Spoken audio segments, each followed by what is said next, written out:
Dalam keadaan seperti ini pun, masih sempat setan berwujud wanita itu mengganggu. Dalam trek yang sangat berbahaya dengan lelahku, membuat ingin segera secepatnya sampai ke atas. Namun meninggalkan Sania sendiri juga tidak mungkin. Kamu dengar nggak? Tiba-tiba Sania berkata. Apaan? Tanyaku.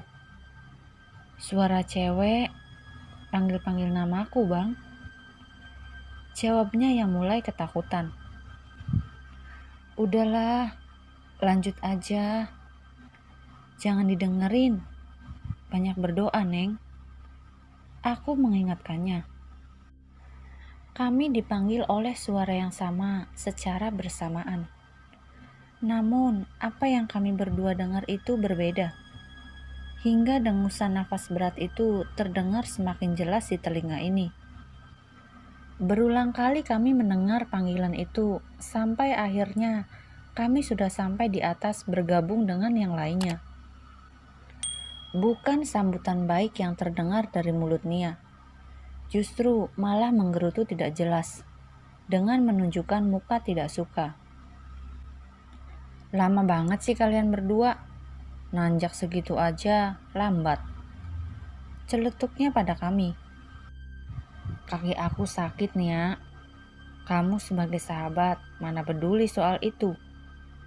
Balas Sania dengan nada kesal. Perasaan tadi baik-baik aja. Masih Nia membalas menyudutkan Sania. Sudah, malah pada ribut. Nisa menengahi mereka berdua. Aku hanya diam melihat itu. Disusul dengan tarikan nafas panjang Sania yang kesal mendengar hal yang diucapkan sahabatnya sendiri. Tetapi hal seperti ini sering terjadi, karena diri merasa tertekan oleh keadaan yang sebenarnya ia alami sendiri. Sangat lumrah menurutku, jika ketakutan membawa mereka ke emosi yang semakin labil dan tidak jelas. Rasa penasaranku dengan sosok itu belum juga sirna, sampai menyorotkan cahaya ke arah bawah, namun tidak terlihat apa-apa. Semua gelap, tanpa wujud itu. Hanya saja, batin ini masih yakin, jika setan itu tetap ada di sekitar kami semua. 10 menit kami menarik nafas, lalu dilanjutkan kembali langkah kami semua, mengikuti arahan Billy. Sampai akhirnya kami semua tiba di pos 5 sebelum subuh. Masih dengan gelapnya alam, kami tertunduk di tanah berembun ini. Pos plesetan menjadi tempat singgah saat ini. Meski tidak berlama-lama karena sadar jika perjalanan ini memang sudah sangat telat dan pasti tidak akan mendapatkan sunrise di puncak. Yuk semangat yuk, kita gerak lagi. Kembali teriakan itu terdengar. Sungguh masih terlihat kepayahan semua. Lelah, belum cukup beristirahat. Tetapi bagaimanapun kami semua harus tetap beranjak, bangkit, dan kembali mendaki ke atas. Bias remangan langit juga mulai terlihat, menandakan waktu fajar telah menyambut. Sekuat apapun mencoba agar sampai di puncak pas matahari terbit itu sudah mustahil.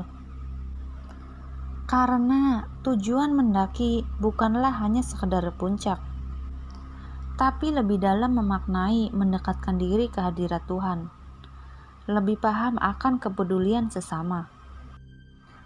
Alam juga menjadikan perjalanan ini agar bisa menekan ego juga emosi diri.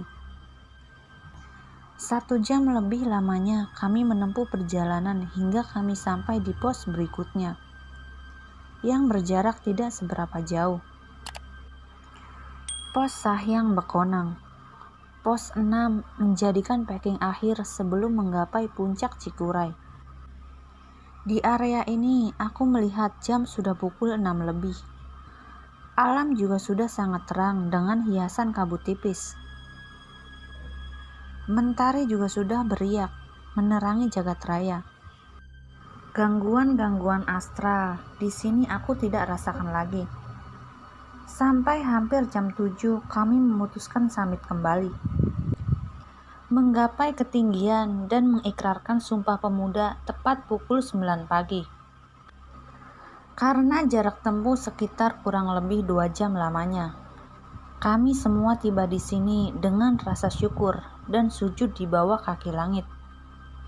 Kami semua saling memberi selamat, merangkul satu sama lainnya. Hingga erat genggaman tangan 15 pemuda telah berhasil menggapai Gunung Cikuray dengan berbagai kesusahan, serta misterinya. Namun, ini masih menjadi setengah dari keberhasilan. Masih belum usai dalam kemelut penunggu tanah ini. Karena perjalanan turun masih jauh, harus kami lalui setelah ini. Sang saka merah putih kami kibarkan dengan sebuah ranting kering. Lalu penghormatan kami semua lakukan. Ikrar kami lantangkan. Terdengar disaksikan langit juga bumi. Bahkan beberapa pendaki lain ikut mengikrarkan Sumpah Muda bergabung dengan rombongan kami. Usai itu, kami semua asik berfoto, mengabadikan gambar, juga momen untuk kenangan jika kami semua telah sampai di sini, dengan keadaan selamat semua. Hanya mental dan fisik masih tergerus oleh lelah dan fenomena lain.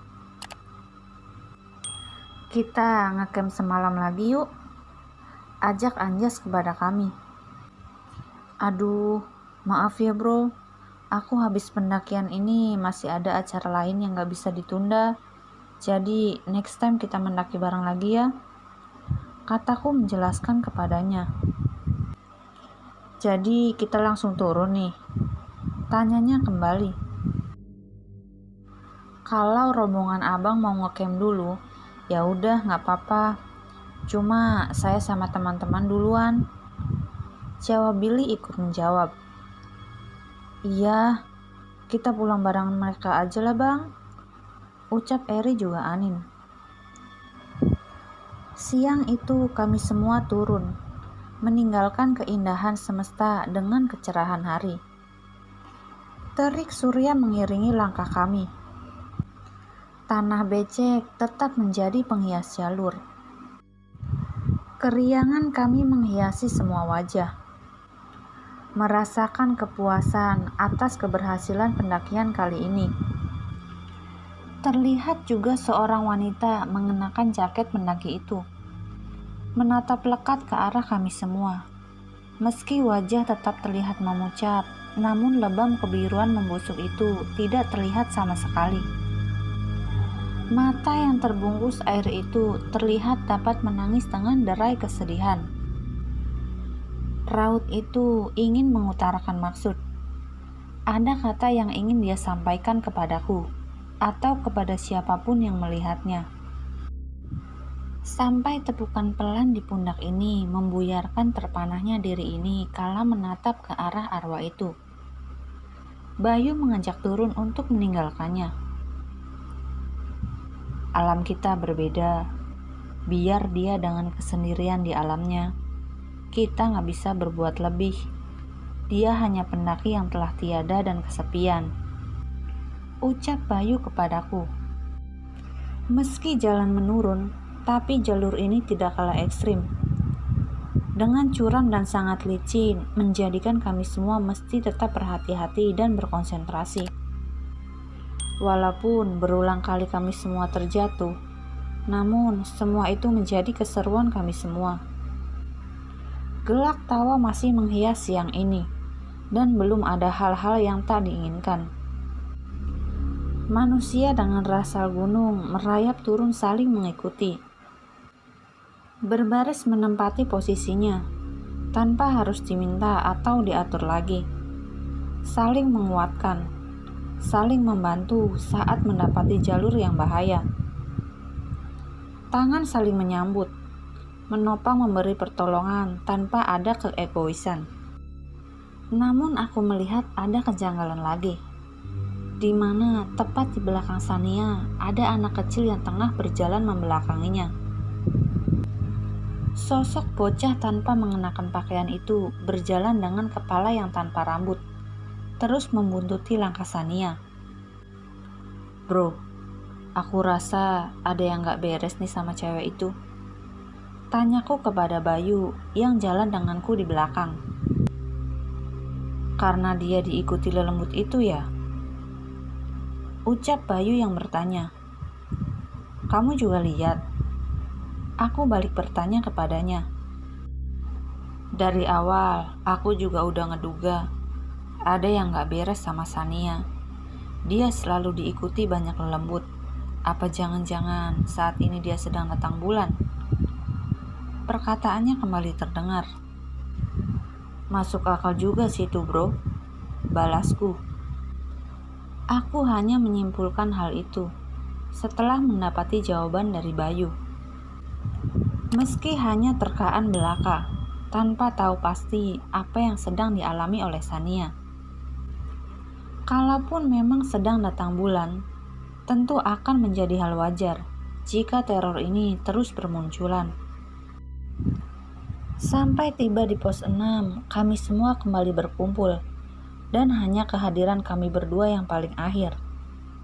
Setibanya di area ini, mata ini masih tertuju dengan bocah itu yang masih asik memainkan boneka kecil yang bergantung di kerit milik Sania. Bocah kesepian juga ya, batinku berkata. Sampai tanpa aku sadari, jika kepala botak anak itu tengah mengarah kepadaku, melihat dengan mata hitamnya. Berdesis seperti ular kepadaku, seakan menandakan ia tidak suka. Taring kecil yang keluar di sebalik bibir hitamnya membuat seram terlihat. Kenapa bang? Tanya Sania yang tengah melihat ke arahku juga. Oh, gak apa-apa Neng.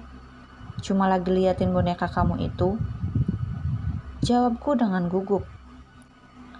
Lalu ia malah berjalan menghampiriku, lalu duduk di sebelahku.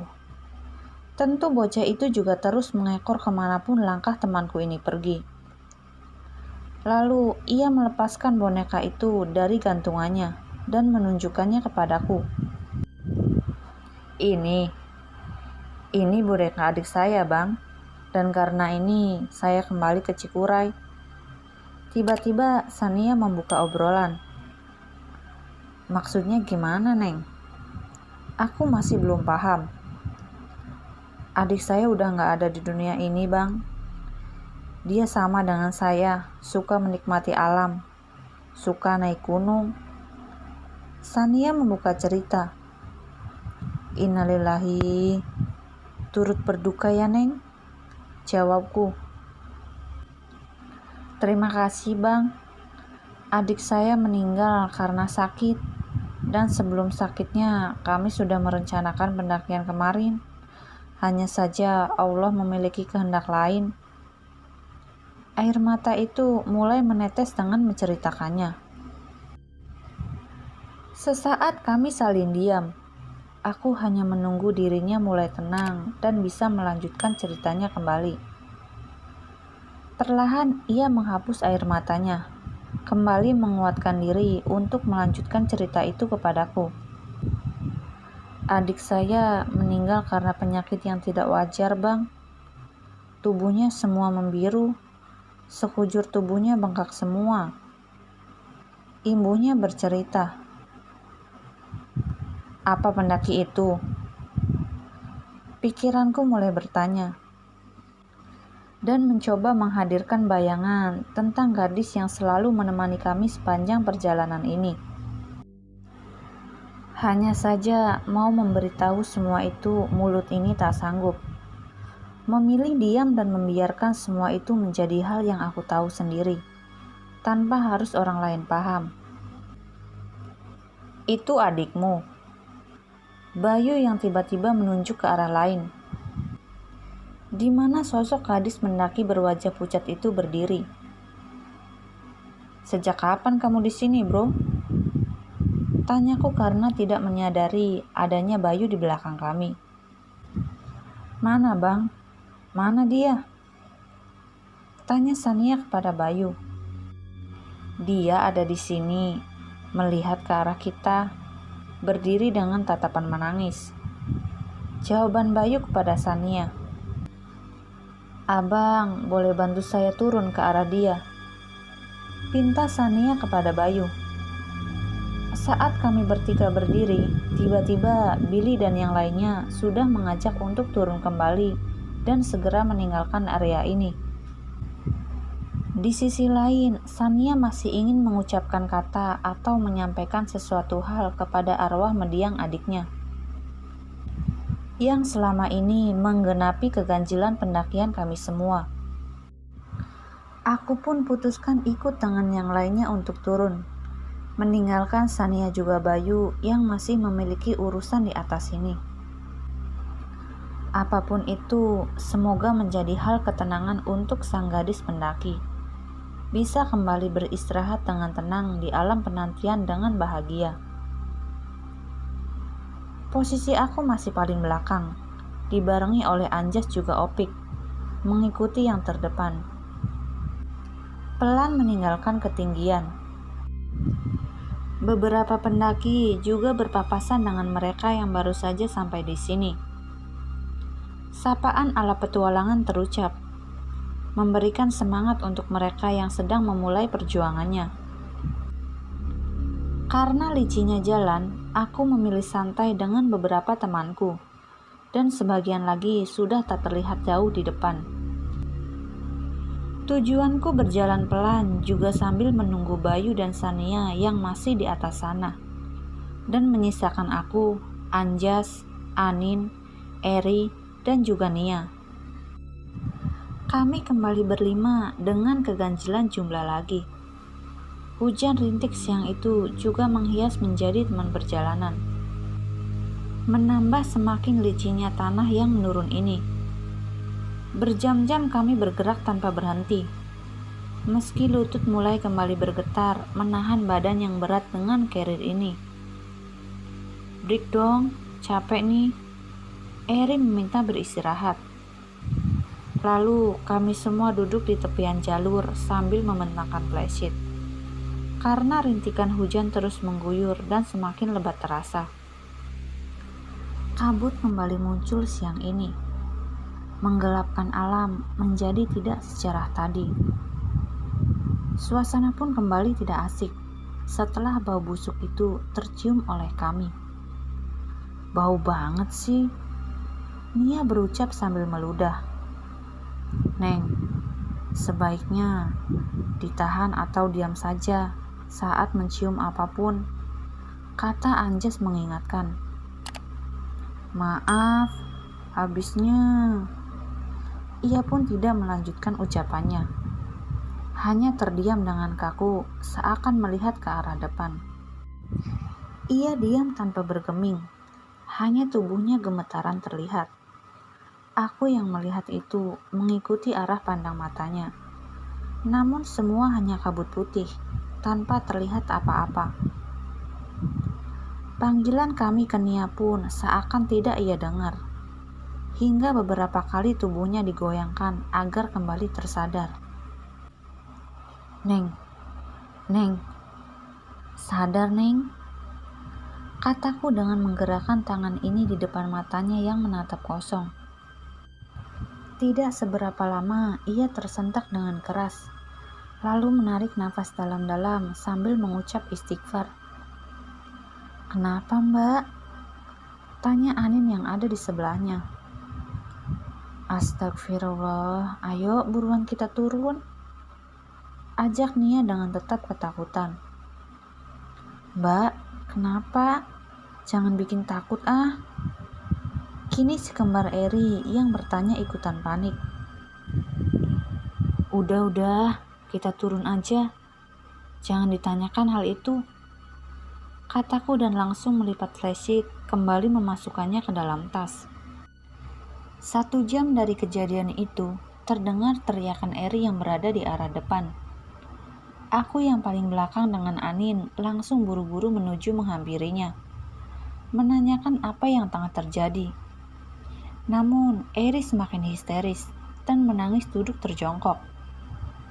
Semua berkumpul menenangkan Eri, juga menanyakan apa yang ia alami. Ternyata ia kesakitan dengan luka cakaran di kakinya. Sementara tidak ada robekan di celananya yang ia kenakan. Bahkan kaos kaki panjangnya yang menutupi pun tidak sedikit pun berbekas, tersangkut atau tercakar apapun. Hanya saja lukanya terlihat seperti bekas kuku yang menggores. Sangat aneh. "Ri, kamu kenapa sampai luka kayak gini?" tanya saudari kembarnya. "Tadi ada tangan yang memegangi kakiku," jawabnya dengan tetap menangis. "Ada yang bawa P3K enggak?" tanyaku kepada yang lain. Ada. Nih, Anjas menjawab lalu mengeluarkan kotak obat itu. Beruntungnya ada peralatan obat yang dibawa. Naik gunung atau masuk hutan, hal ini sangat penting dan berguna saat dibutuhkan. Dengan membersihkan luka itu dengan alkohol dan menempelkan plester, membuat dia aman sudah ditangani oleh kami semua. Suara gemuruh sudah terdengar dari atas, menandakan hujan deras akan segera mengguyur bumi. Kami memutuskan untuk kembali melanjutkan menuruni gunung ini. Hanya saja tidak seberapa lama, terdapat 2 cabang jalur yang dimana Anjas juga bingung. Mendapati 2 percabangan jalan ini, perasaan semalam gak ada jalur ini, ucap Anjas dengan kebingungan. "Jadi gimana ini bang?" kata Eri dengan paniknya kembali. "Kita tunggu Bayu sama Sania aja, sambil nentuin jalur mana yang benar untuk kita turun. Kalian tetap tunggu di sini," ucapku pada mereka berempat. Aku hanya turun melalui jalur sebelah kanan terlebih dahulu. Namun, tidak seberapa lama, jalur itu buntu, tanpa adanya jalan lagi. Hanya semak dan juga pepohonan yang terlihat. Aku memutuskan kembali lagi naik ke atas, menjumpai mereka yang tengah menunggu di bawah hujan. "Bagaimana bang?"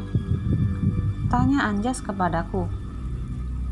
"Itu jalur buntu bro, jadi ini jalur yang benar," kataku dengan menunjuk jalur sebelah kiri. "Kita turun aja pelan-pelan atau nunggu mereka berdua bang?" Nia yang bertanya. Saat aku ingin menjawab pertanyaan itu, terdengar teriakan wanita yang disusul dengan cekikikannya. Kami berlima langsung merapat, tanpa memberi jarak sedikit pun, saling melindungi satu dengan yang lainnya. Memasang kembali telinga, meyakinkan apa yang barusan saja kami dengar. Tertawa kedua kembali terdengar, dan semakin jelas dan keras. Angin semakin keras menyapu kami berlima, hingga sangat susah untuk melihat sekeliling dengan kabut yang memutari kami terbawa angin membentuk pusaran. Kami berlima seakan terjebak di dalamnya. "Gandengan, jangan putus baca doanya," teriakku di tengah riuhnya angin. Lantunan istighfar kami serempak teriakan, dengan sebuah kilatan terlihat dan terdengar gemuruh halilintar. Kegentingan ini berlangsung tidak seberapa lama, hingga angin itu bergerak pergi menyapu kabut. Lalu kembali semua alam tertutup oleh asap putih itu. Ringkikan kuda terdengar oleh kami semua, hingga derap kakinya berlari seakan semakin mendekat. Kuda berwarna hitam melintas pas di hadapan kami berlima yang tengah saling berpegangan. Seketika kami semua berlari tunggang langgang tanpa memedulikan satu sama lain. Aku hanya berlari ke semak-semak, mencari perlindungan, menghindari kuda yang tiba-tiba datang itu. Hanya saja pikiranku kembali terbuka. jika ini bukanlah hal yang wajar yang ingin membuat kami berlima ketakutan dan terpisah. "Woi, jangan lari, jangan lari. Kembali ke sini semua." Teriakku memanggil mereka semua yang mencari tempat aman untuk menyelamatkan diri. "Woi, buruan!" Kembali teriakku. Tidak seberapa lama, mereka berempat kembali dari arah yang berbeda. Muncul dari sebalik kabut. Dengan wajah pucat ketakutan, dengan mata yang nanar, menyaksikan hal yang baru saja kami lihat semua. Baru saat ini, teror makhluk gaib dapat dirasakan langsung kami berlima. Semua mendengarkan teriakan, juga tertawa kuntilanak itu. Merasakan dikepung kabut dan juga angin. Merasakan ketakutan dan melihat kuda hitam yang berlari melewati kami. Lingkup kami berlima dalam satu garis alam astral. Hingga gangguan itu semua merasakan. "Aduh, ayolah, turun aja yuk." Rengek Nia kembali terdengar dengan nada ketakutannya. Mereka semua saling berpegangan. Lalu kami memutuskan agar segera meninggalkan tempat ini. Meninggalkan siang yang sangat angker ini. Aku hanya meminta mereka semua untuk tetap tenang dan berdoa. Jangan takut juga panik. Sebisa mungkin tetap bersama. Jangan sampai memberi jarak, karena ini semua belum berakhir. Dengan berbaris dengan jarak yang sangat dekat, kami berlima tanpa memberi celah renggang agar tidak adanya astral mengisi jarak kami semua. Namun, baru beberapa meter saja, kaki ini menuruni jalur kiri yang aku pastikan jika ini jalan yang benar. Sebuah teriakan peringatan terdengar. "Stop boy, stop!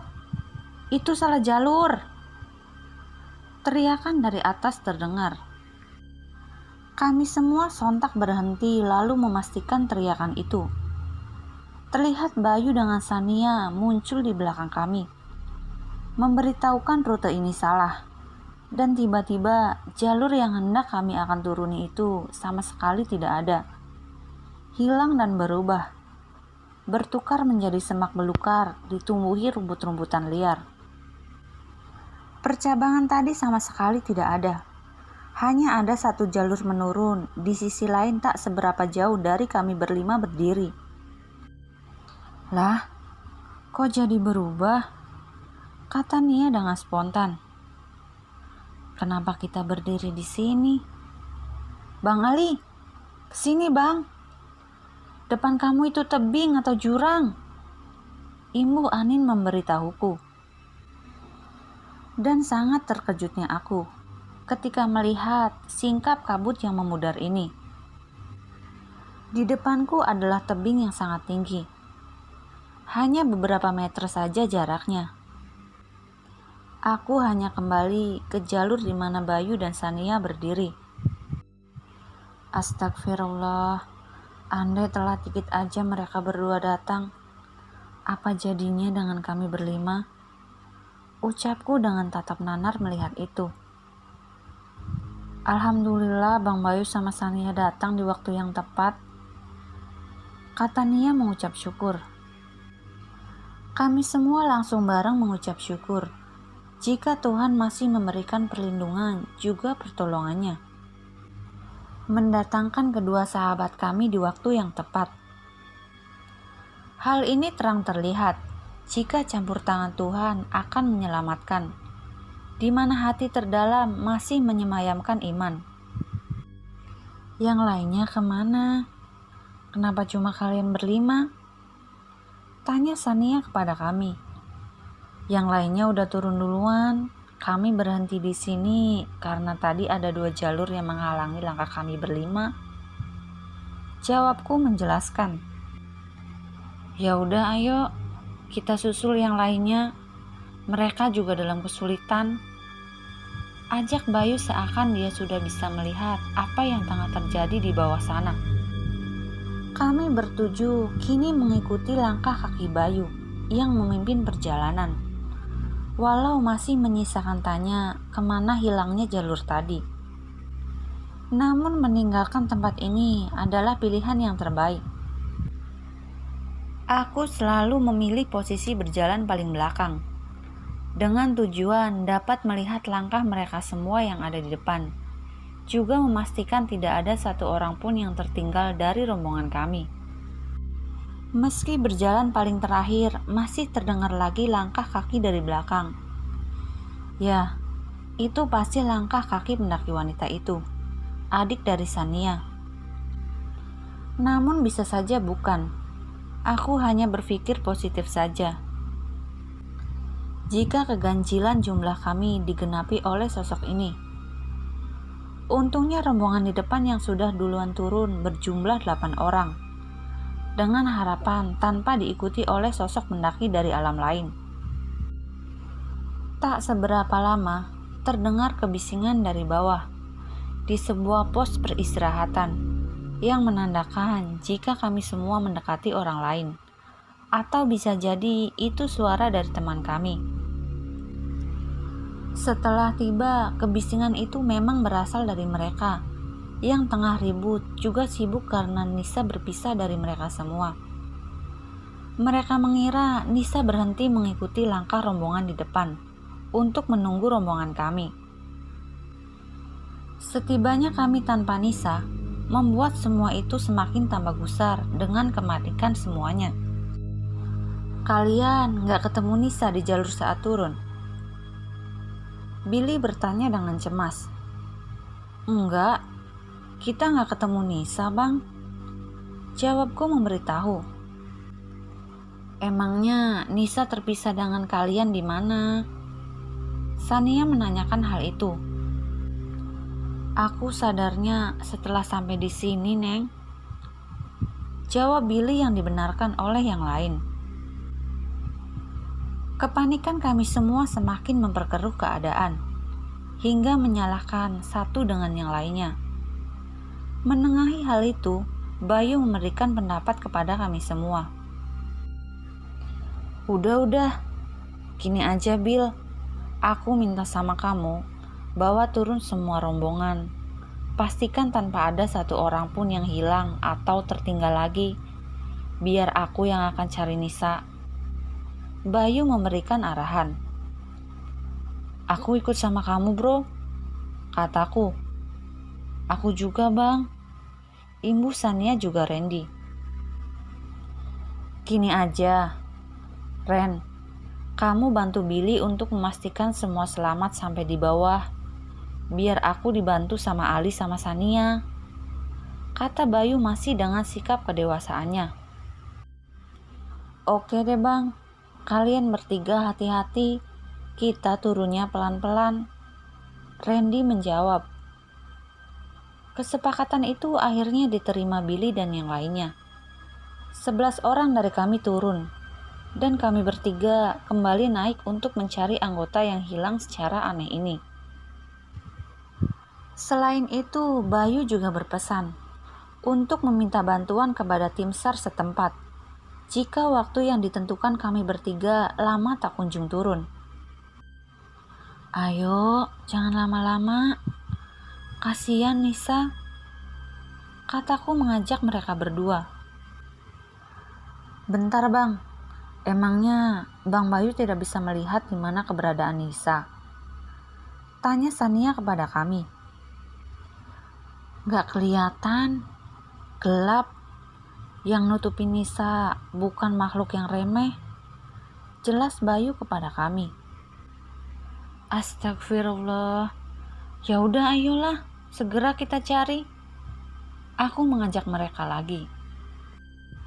Kembali kami bertiga naik ke atas, mencari dengan meneriakkan nama teman kami itu. Kami terus naik sampai tiba lagi di area di mana jalur berubah tadi. Tempat di mana kuda hitam itu meringkik dan berlari melintasi kami berlima waktu itu. Hanya bayangan itu yang muncul kembali dalam pikiranku. Kami mencari sampai kembali di pos 6, di mana kami semua meninggalkan Bayu dan Sania di sini.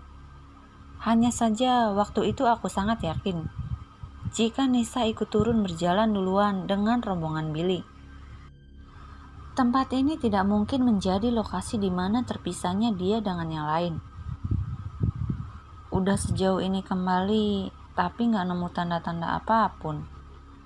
Sania membuka omongan. Berdoa aja, Neng. Semoga segera mendapat petunjuk. Bayu menyuruhnya. Hanya saja entah dari kapan, suasana alam sudah sangat berbeda. Tanpa kabut juga gerimis, bahkan terasa sangat terik, dengan tetap dingin karena suhu ketinggiannya. Kini langit cerah tanpa mendung lagi. Sangat berbeda dengan waktu kami semua turun tadi. Apakah tadi waktu turun memang semua karena gangguan gaib? Atau memang kami semua masuk ke alam lain? Yang kini aku lihat, hanya Bayu berjalan beberapa langkah lalu membuka carrier-nya, mengeluarkan sebotol air. Sebelum dia membuka air itu, terlebih dahulu ia terlihat membaca doa-doa. Aku dan Sania diminta untuk mengikutinya duduk bersila dan membaca sholawat sebanyak mungkin tanpa putus. Air itu lalu dibuka, ditaruh tepat di hadapannya. Setelah itu, kami bertiga fokus dalam berdoa. Sampai tak seberapa lama, gemuruh angin datang, disusul dengan Bayu yang meneriakkan nama Nisa sebanyak 3 kali yang aku dengar. Asap putih kembali menutup alam. Cerahnya langit berubah menjadi gelap dengan gemuruh guntur. Jagat mulai suram, sama seperti tadi ketika kami turun. 2 bayangan hitam besar dengan wajah yang samar terlihat datang menyibak kabut. Salah satu dari sosok itu membopong Nisa yang tengah pingsan atau tertidur. Lalu sosok hitam berbulu itu meletakkan Nisa tepat di hadapan Bayu. Siapa sosok hitam besar itu? Dan apakah kedua sosok itu yang menutup Nisa? Tanyaku dalam hati. Lalu interaksi itu terjadi antara Bayu dan kedua sosok hitam besar itu. Sampai anggukan kepala ketiganya membawa dirinya hilang. Kemudian alam pun perlahan kembali dengan normal seperti sedia kala.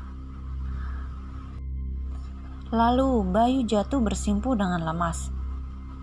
"Bayu!" teriakku menghampiri.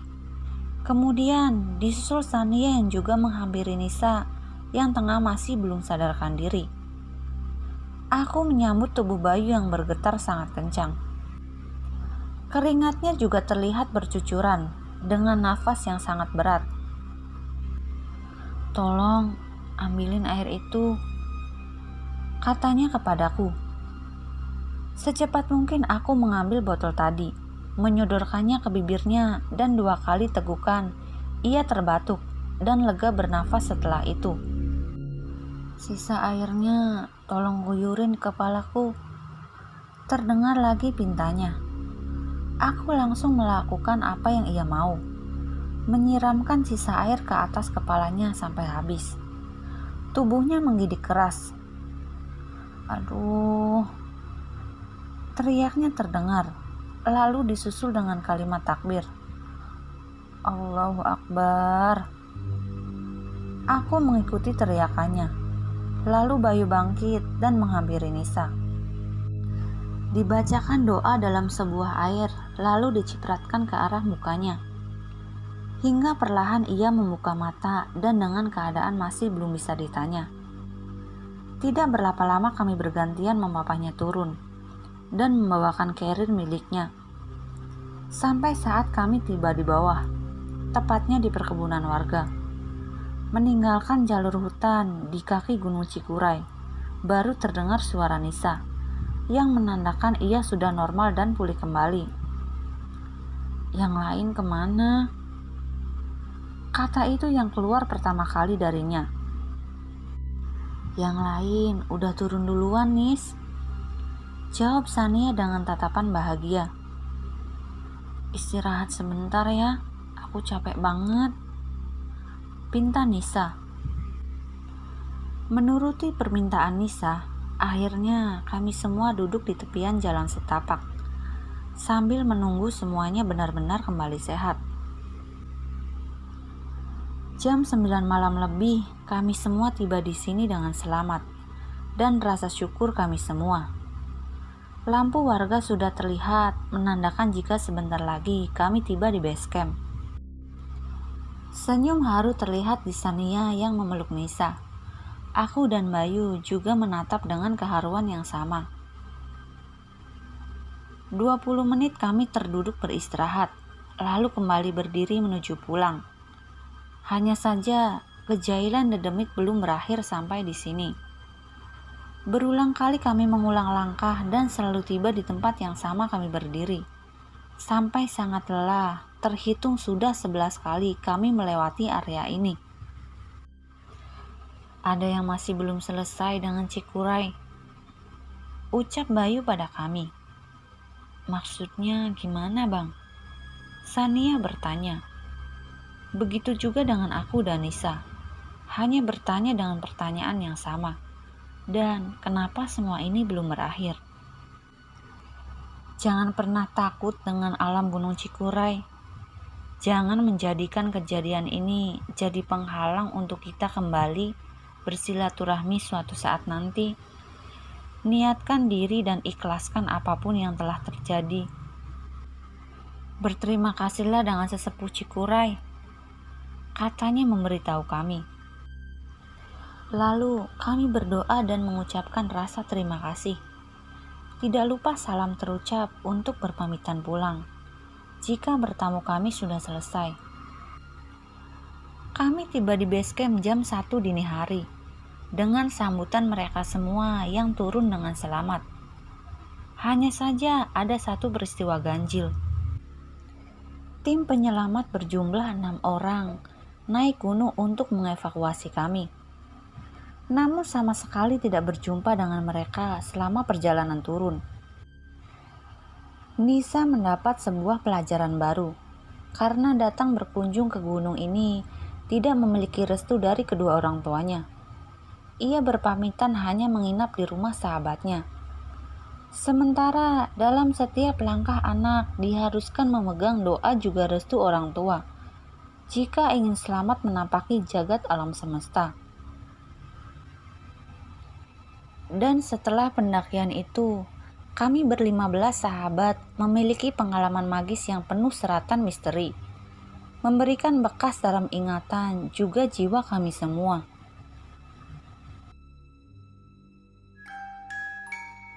Jika kalian ingin berbagi cerita kepada kami, silahkan DM ke Instagram atau email kami yang ada di kolom deskripsi. Sekian dan terima kasih. Salam dari kami, keluarga pendaki.